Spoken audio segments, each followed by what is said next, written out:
ಶುಭಾಂಗಃ ಶಾಂತಿದಃ ಸ್ರಷ್ಟ ಕುಮುದಃ ಕುವಲೇಶಯಃ ಗೋಹಿತೋ ಗೋಪತಿರ್ಗೋಪ್ತ ವೃಷಭಾಕ್ಷೋ ವೃಷಪ್ರಿಯಃ.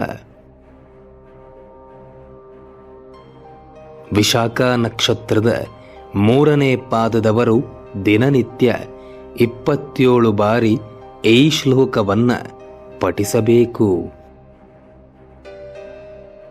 ಇದರ ಅರ್ಥ, ಮಂಗಳಕರವಾದ ಅಂಗಾಂಗಳುಳ್ಳವನಾದ ಸೂಕ್ಷ್ಮರೂಪಿ ಪರಮಾಣುಗಳ ಪುಂಜದಿಂದ ಸ್ಥೂಲ ರೂಪದ ಈ ಪ್ರಪಂಚವನ್ನ ಸೃಷ್ಟಿಸಿದವನಾದ, ಗೋವುಗಳಲ್ಲಿ ವಿಶೇಷವಾಗಿ ಸನ್ನಿಹಿತವಾಗಿರುವ, ಪದೇ ಪದೇ ಧರ್ಮ ರಕ್ಷಣೆಗೋಸ್ಕರ ಭೂಮಿಗೆ ಅವತಾರ ರೂಪಿಯಾಗಿ ಇಳಿದು ಬರುವವನಾದ, ಧರ್ಮದ ನಡೆಯನ್ನು ಪ್ರೀತಿಸುವವನಾದ, ಕತ್ತಲು ಹಾಗೂ ದುಃಖದ ಸ್ಪರ್ಶವೇ ಇಲ್ಲದ ಆನಂದಮಯ ಅವಯವಗಳುಳ್ಳ ಜ್ಯೋತಿರ್ಮಯನಾದ ಆ ಭಗವಾನ್ ಮಹಾವಿಷ್ಣುವಿಗೆ ನಮಸ್ಕರಿಸುತ್ತಿದ್ದೇನೆ, ನನ್ನನ್ನು ರಕ್ಷಿಸು ಎಂದು ಬೇಡಿಕೊಳ್ಳುವುದೇ ಈ ಶ್ಲೋಕ.